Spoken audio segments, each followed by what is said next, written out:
Hello everybody, this is General Content Kaido with Suicide Donkeys. Now I was going to do a video on gunboats, but really I can't do it right now because mine aren't maxed out and I want 45 to be able to do a proper demonstration on sea battles. Same thing with warships, it's just no point in me doing that unless they're maxed out. So I'm still working on that, so until they're maxed out I'm not really going to get into it. However, I can talk about tactics, some things I use them for, and also talk about our first Wednesday tag rush and see how that goes. Alright. So the marathon's over. I did the 6 hours. Well, I cut it short about 30 minutes, but I did 5.5 hours. Um, but back on the gunboats, let's get this over with real quick. All right. So as you see, their cost when you get these maxed out, these things are going to cost 430 each. Their DPS is 51 or 52, sorry, and their health is about 200. That means they will not live to pass over a sea mine. So when you drop them, if they're not needed to take out some form of defense, like a sea fort, only drop one in that area so it can, sweep the area and look for mines. Use them as sea mine sweepers, right? They're looking for those sea mines. One boat, believe it or not, can take out all the sea mines without being sunk if it runs over them, because the boats are so fast. If it moves anywhere near it when it explodes and it's still within that facility, the blast range, which I think is probably 2 yards, the gunboat is pretty much done. Housing is 1, so like I said, you can have 45 when you max out your shipyards. Primary target is any, and when it says any, that means it attacks both land, sea, air, and defense structures, and regular structures, and walls, and whatever you have on there. Alright? Range is 5 yards, and it's direct damage. Now, the 5 yards pretty much is telling you that they're going to be sucked up on that coastline when they start shooting anything that's on the land, alright? And they got to get pretty close before they can start opening fire on any kind of structure. So take that in consideration when you're dropping them down. So if you're trying to hit like 3 rigs and you drop 3 boats for 3 rigs, but those rigs are sucked up on top of the sea forts, do it anyways, because the first thing they're going to do is sweep for mines. Yeah, they're going to get destroyed, but they'll sweep for mines. So better you lose 3 than lose 30.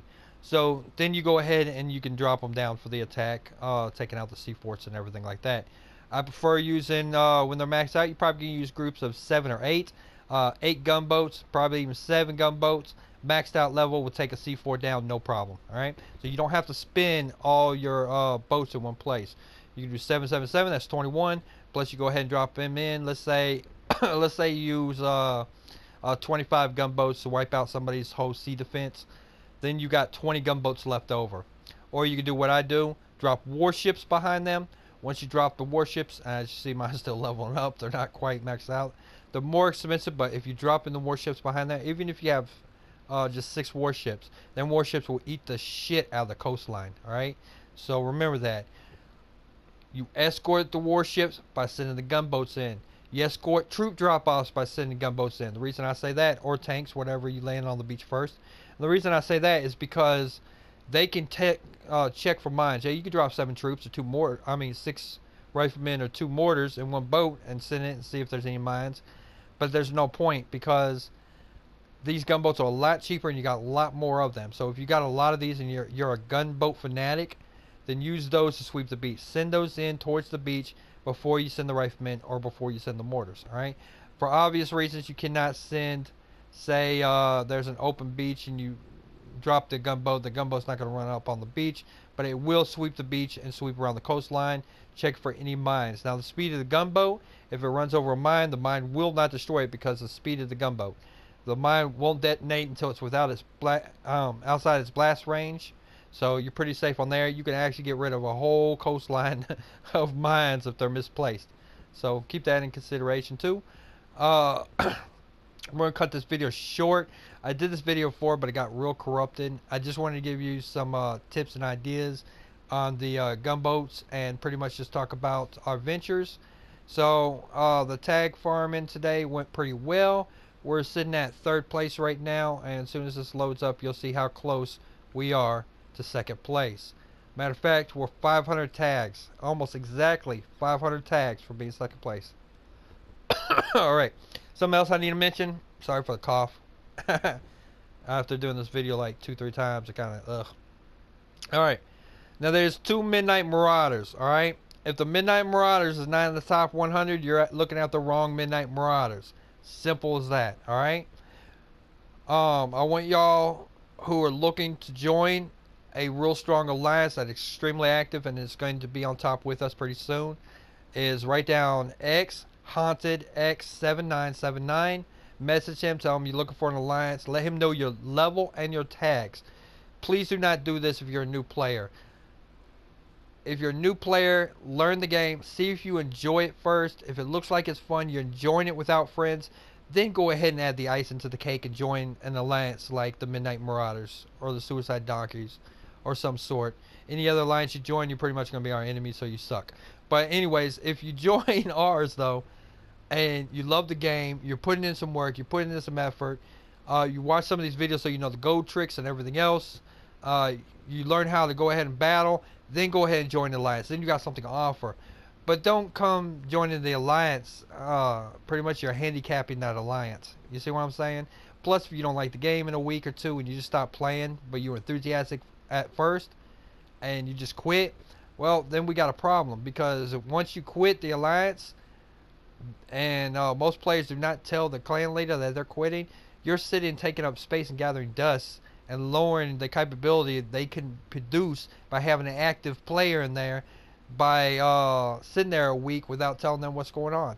So then they're like, well, hell, they ain't even fucking playing, you know what I mean? After we can kick them, but at the same time, somebody could have took your place and picked up, you know, maybe 200, 300, 400, 500 tags, you know? So please have some kind of level on you, maybe level 30. I don't know what he prefers. You have to message and talk to him, but like me, I prefer level 50s or higher. But if you're level 30, you know, they're still fresh and new. You can ride with them, make some friends, make some contact, get to the top, stuff like that. Message Suicide Donkeys, like I said, we're exactly 501 away from second. Once we get to second, pretty much we're just gonna keep pushing until we got about 10,000 point gap between anybody else. So like in this situation, if we had 116,301 and they had what they have, then we'd have a solid lead. We wouldn't have to worry about anybody below us, and we would deal with anybody who started coming up, and we had that safety gap. So when players start coming up, we see them closing in on us, we can immediately start attacking them and attacking players around them, getting those tags and pushing them down, and at the same time uplifting us. Now we're getting to the point where we're going to have to start attacking players below us, so get prepared for that. We do have Rock trying to push for 10,000. Once he gets 10,000, we're hoping that he gives us the information that we're looking for about attacking players, or the attacking capability of people who have 10,000 when it comes to players who have like 2,000. So we're going to see what's going on so we can figure out why we're getting attacked by players who have 10,000, 11,000, stuff like that. We're not going to know that until we get somebody in that position, so we'll find that out pretty soon here.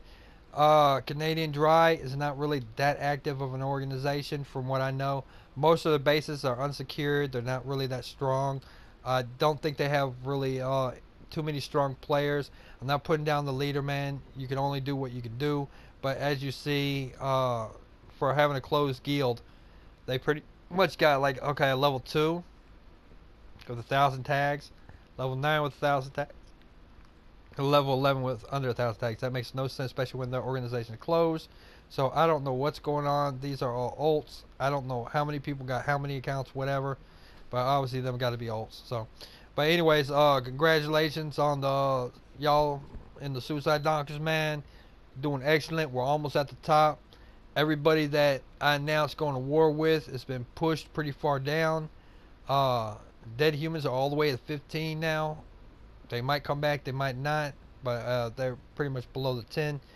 I know they're missing 3 players, but the 3 players are missing probably like maybe 4,000 tags or somewhat. So everybody we went to war with, grasshoppers, everybody, we've been pushing them down. Canadian Dry is our last obstacle, and then we'll be a second. After that, we'll start building up our tags, getting ready for the English Lionhearts. We cannot even mess with the English Lionhearts, so our tag gap closes. So there's not going to be a war until that tag gap closes, and it's going to be a while for that. But hopefully the English Lionhearts keep breaking down. and we keep chipping away at them, and eventually we'll overtake them. So we'll see what happens. But until our attacks get within that range, it's not even a matter of discussion right now. All right, so I'm gonna get out of here. Again, sorry my voice. I've been having real big problems with my voice lately, and having to do this video again because it got corrupted the first time has really been a pain in the butt. So I'm gonna get out of here. I'm gonna get off the game for the day, take a rest, and rest my throat up. And I will see y'all. Shoot. If you're in the lines, I'll see you tomorrow. But I'll probably see you in a day or two. I'll do another video or something like that. So don't forget, Saturday we're doing a tag farm again. It was very successful today, and hopefully we can do the same thing come Saturday. All right. So I'm gonna get out of here before I completely lose my voice, and I'll speak to y'all later.